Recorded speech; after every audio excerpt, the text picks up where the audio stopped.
Hello and welcome to 10-month English system.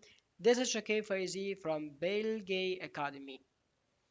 We are in the 6th month and today it's the 7th episode that we're going to study our lessons. According to your schedule, at first you have technical. I'm sure you are ready, so let's start our technical words. Technical words. Goodness, goodness, goods, goods, grace, grace, graceful, graceful, graceless, graceless, gracious, gracious, grade, grade, grand, grand, grant, grant, gratify, gratify, grief, grief, grovel, grovel, guarantor, guarantor, generous, generous, genuine, genuine.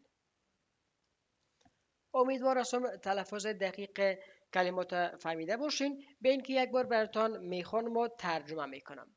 goodness خوبی، نیکی. goods اجناس، اموال، کالا. grace وقار، رحمت. graceful با وقار، با عزت. graceless بی وقار، بی عزت. gracious gracious مهربان، بخشنده. gracious مهربان، بخشنده. grade درجه، مقطع تحصیلی.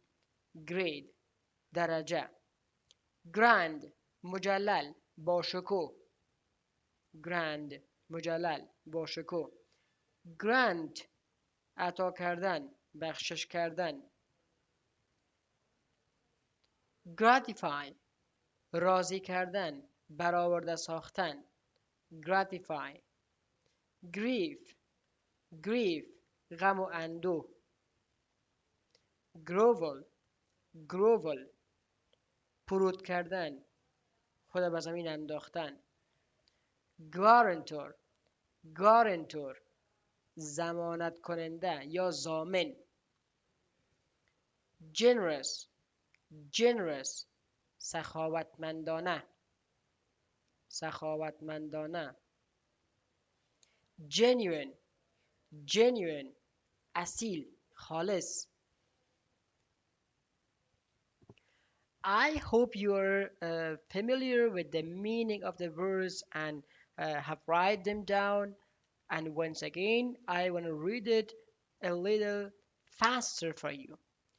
Goodness, goods, grace, graceful, graceless, gracious, great, grand, grant, gratify, grief, grovel, guarantor, generous, and at the end, genuine.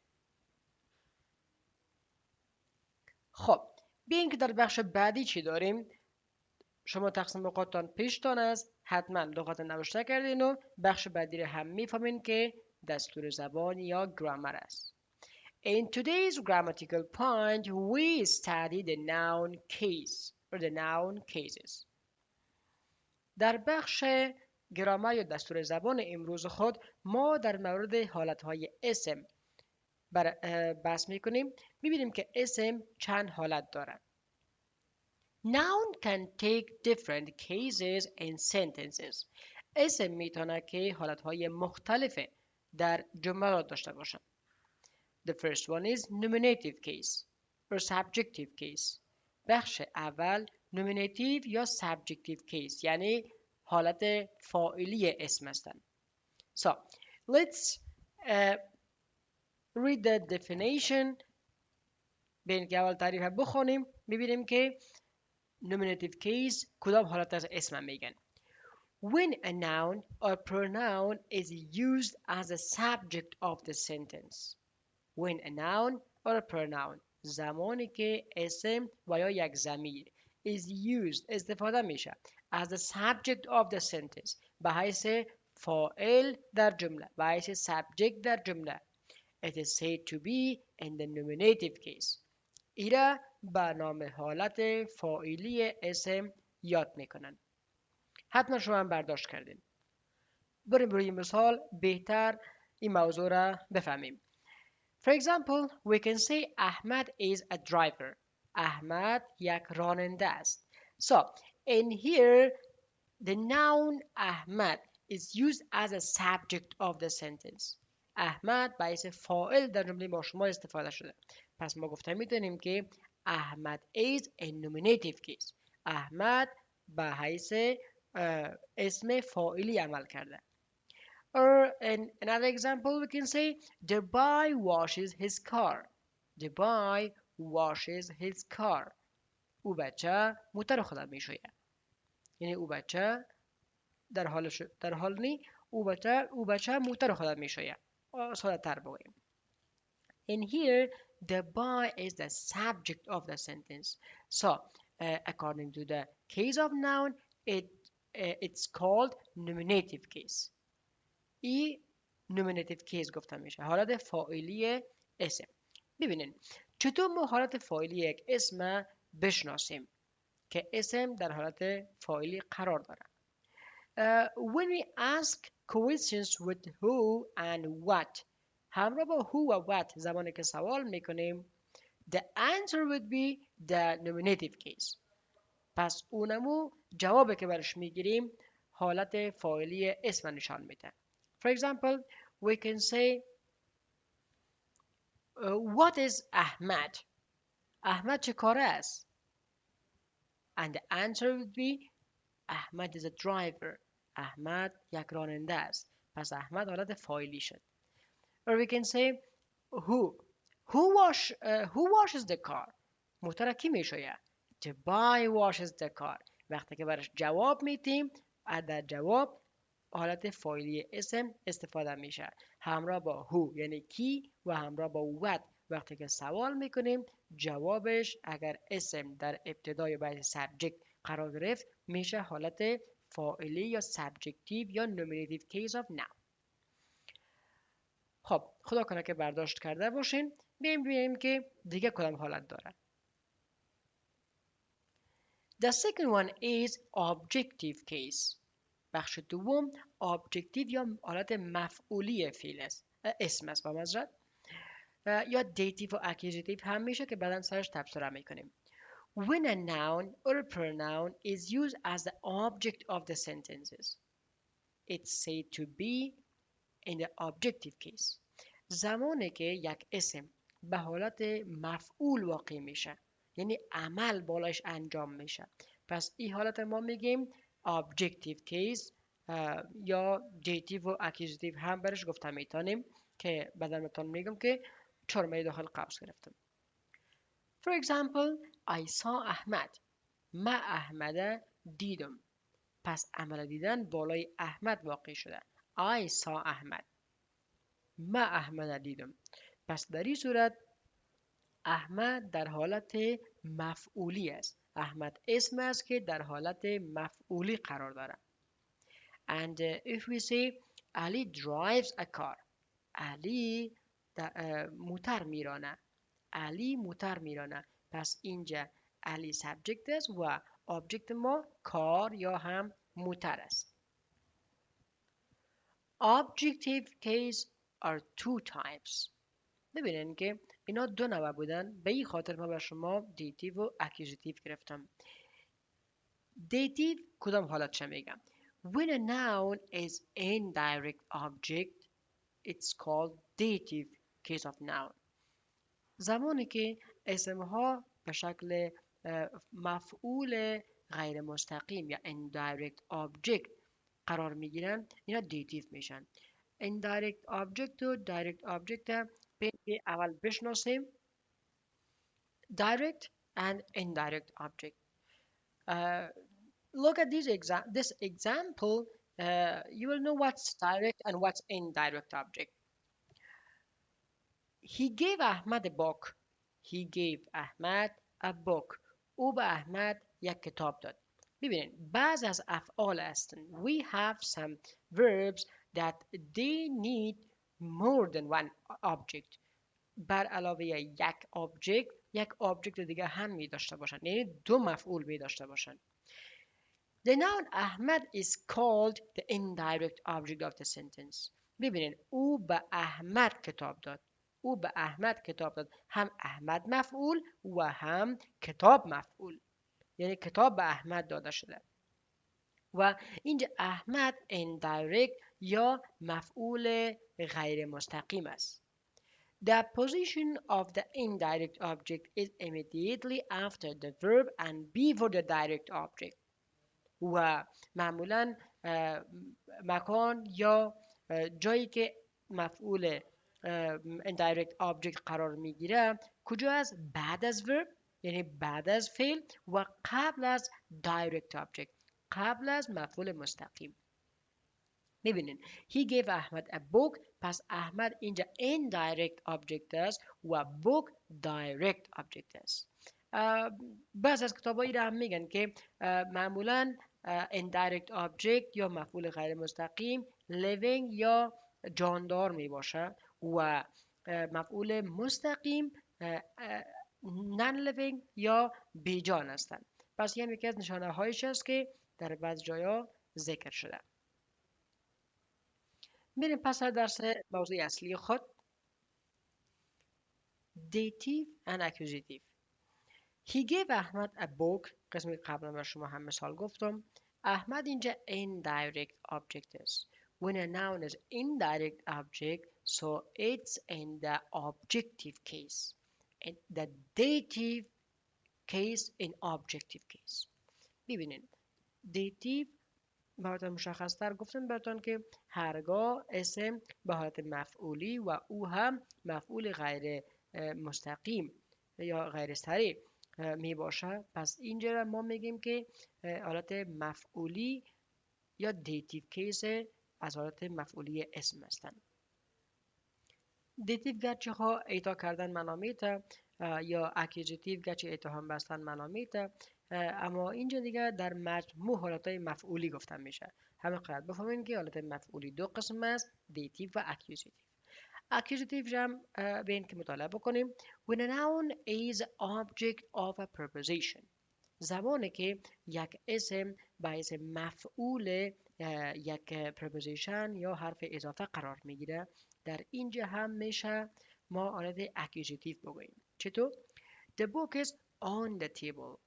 The book is on the table. میگه on the table، پس اینجا table مفعول قرار گرفته و مفعول است که object of the preposition است.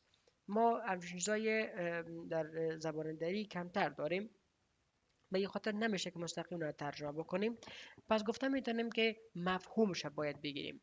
When a noun is object of preposition.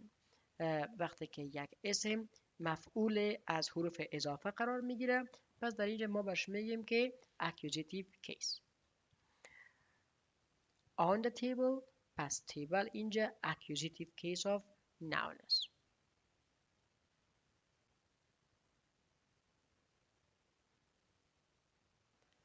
خب قبل از اینکه من سر بخش دیگه برم، سر عنوان دیگه، اینجا یک چیز فراموشم شد که direct و indirect object چطور بفهمیم، چطور بشناسیم. We can use questions with whom and what to indicate the direct and indirect object. Look, in the above example, he gave Ahmad a book. If we ask a question with whom did give a book? Whom did he give the book? اگر بگوییم که او کتاب به کی داد، پس اینجا میشه که he gave Ahmad a book. او میگه کتاب به احمد داد. پس اینجا whom نشان دهنده ازی است که اگر ما که whom سوال بکنیم مستقیما جوابش indirect object خواهد بود. و اگر بگوییم که what did he give Ahmad؟ او به احمد چی را داد؟ اگر با what سوال بکنیم، so He gave احمد a book. او به احمد کتاب داد. پس کتاب اینجا دایرکت آبجکت میشه. همراه با whom indirect آبجکت پیدا میکنیم و همراه با what direct آبجکت پیدا میکنیم. The third one is possessive or genitive case of noun. Possessive or genitive. Possessive حالت اضافی فعل اسم میشه یا حالت میتونیم ملکی هم برش بگوییم. Sometimes nouns are used to show ownership or possession. بعضی اوقات اسمها ملکیت و مالکیت نشان میدن. تسلط یک چیز را بالای چیز دیگر یا یک شخص را بالای یک شی نشان میده یا شخص را بالای شخص نشان میده. پس اینجا حالت پوزیسیو یا جنراتیو کیس از اسم میشه. ببینین Ali's book is useful. Ali's book is useful. کتاب علی مفید است. پس اینجا کتاب مربوط علی شد. It shows its position that Ali has a book and it's useful. A mother's love is real. A mother's love محبت مادرانه واقعی است. A mother's love is real. پس اینجا هم یک تعلق را گرفت که محبت به مادر تعلق میگیره. این هم حالت به ادب ابتدایی خود ما اضافی میگیم میشه، اما اینجا میتونیم که شما ملکی هم استفاده بکنید. پوزیسیو چون ملکیت نشان میده. Vocative case. And the last one is vocative case of a noun. Sometimes vocative حالت ندایی یا زمان کس را شما در حالت ندا قرار بدین، کس را که صدا میکنین. Sometimes nouns can have vocative case. بعض وقتا میتونه که اسمها حالت ندایی هم داشته باشه. For example, do your homework my son. Do your homework my son. بچه کارهای خانگی خود انجام بده. پس وقتی که ما بگیم کارهای خانگی خود انجام بده، در اخیر my son هم اضافه کردیم. بچه پس اینجا ما او را به حالت ندا قرار دادیم. And in another example, Hassan, what are you doing? Hassan, what are you doing? Hassan is in vocative case here. پس اینجا حسن هم ما در حالت ندایی قرار دادیم و او را سوال کردیم که چه کار انجام میدی. خب دوستای عزیز، وقتی بیش از آیه نمی کنیم، میریم و بخش دیگه نظر و تقسیم اوقات میخوانیم. You know that we have news. Today I have prepared a scientific news for you and let's read it together. British scientists published a study about people 12 to 34 years old. The study said that more than 1 billion of them had hearing problems. Many young people complain about a non-stop ringing in their ears. Hearing tests show no problems. But when doctors repeat the test some years later, the hearing is worse. The main reason are headphones, concerts, and restaurants where the sounds are too loud for too long. The sound damages the cells in the inner ear, and once this damage happens, you cannot change it. Scientists say that the safe limit for our ears is 85 decibels over a 40-hour work week. 85 decibels are the sound of a blender, while 100 decibels are the sound of a train. We can also suddenly lose our hearing when we experience a very loud noise just once. خب عزیزان، امید است با کلمات آشنایی پیدا کرده باشین. برید که یک بار براتون از ابتدا میخوانم و ترجمه میکنم. British scientists published a study about people 12 to 34 years old. دانشمندای بریتانیایی یک تحقیق را در مورد افراد و اشخاصی که بین سنین 12 تا 34 ساله بودند انجام دادند. The study said that more than 1 billion of them had hearing problems. این تحقیقات یا این مطالعات بر ما ایره میگه که بیشتر از 1 بیلیون آنها، همین کسایی که تحقیقات بالش انجام داده، 1 بیلیون یا 1 میلیاردشان مشکل شنوایی داشتن. Hearing problems، مشکل شنوایی داشتن. Many young people complain about non-stop ringing in their ears. خیلی از افراد جوان از سر و صدای که اصلا بیوقفه است و از سر و صدای بیوقفه در گوشهای خود شکایت داشتن.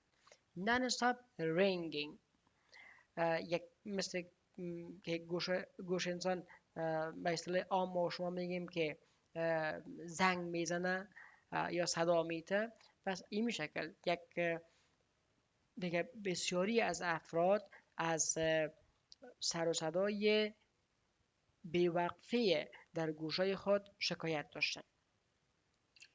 Hearing tests show no problems. آزمایشات هیچ نتیجه را نشان نمیدادند. یعنی در آزمایش هیچ چیز مشکل دیده نمیشد. But when doctors repeat that test some years later، وقتی که دکتران این آزمایش چند سال بعد دوباره تکرار کردن، the hearing is worse. شنوایی کاملا از بین رفته بود یا خراب شده بود. The main reason are headphones, concerts and restaurants where the sounds are too loud for too long. The main reason، دلیل اصلیش چی بوده؟ The main reason، دلایل اصلی. The main reasons are headphones. دلایل اصلیش هدفون یا امو گوشی های که در گوش های خود ما میمانیم، هدفونز است. Concerts، کنسرت ها.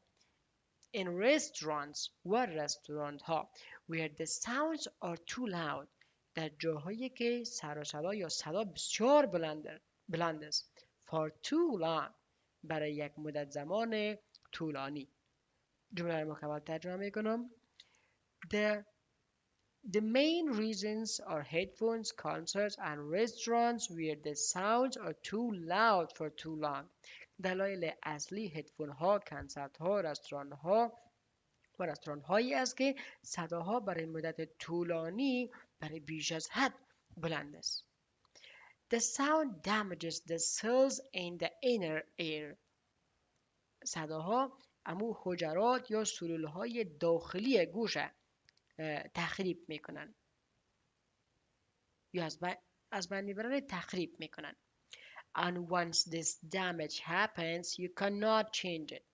وقتی که یک بار این سلول های یا این حجرات از بین رفتن، با مزرعت خراب شدن، تخریب شدن، you cannot change it، دیگه دوباره این شما ترمیم نمیتونین، تغییر دادن نمیتونین. Scientists say that the safe limit for our ears is 85 decibels over a 40-hour work week. دانشمندا بر ما میگه که حالت امن یا محدوده امنه که گوشای ما سر صدا را بشنوه در 40 ساعت کاری در یک هفته 85 دسیبل است. دسیبل هم واحد اندازه‌گیریشان است. درست؟ 85 دسیبل باید ما در طول یک هفته بشنویم. 85 decibels are the sound of a blender. بلندر یا ماشین میکس خو حتما شما دیدین.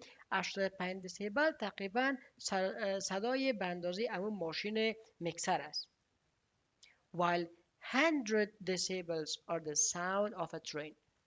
در حالی که 100 دسیبل چقدر است؟ صدای به اندازه بلندی یک ریل است. We can also suddenly lose our hearing. ما به طور ناگهانی میتونیم شنوایی خود از دست بدیم. چطور؟ When we experience a very loud noise just once. و اگر به یک بارگی و حتی یک بار صدای بلند را تجربه بکنیم، باز هم شنوایی خود ما از دست میدیم، مثل انفجارات و غیره. خب دوستای عزیز، نمیخوایم که وقت ما شما بیشتر ضایع شود، از این خاطر بهتون سری نمیخوانم. خودتان ویدیو را پاس کنین و دوباره بشنوین و سری خوانی را خودتان انجام بدین. For your homework, memorize the technical words and make sentences for them, and also write 5 sentences using cases of noun and write a short news. خب دوستای عزیز، با ختم این بخش هم درس ما به اتمام میرسد. این بود جلسه هفتم ما. تا درس‌های بعد هم شما را به خداوند پاک کلاه ازال میسپارم. امید است درساتان به خوبی پیش برین. ایام به کامتان باد.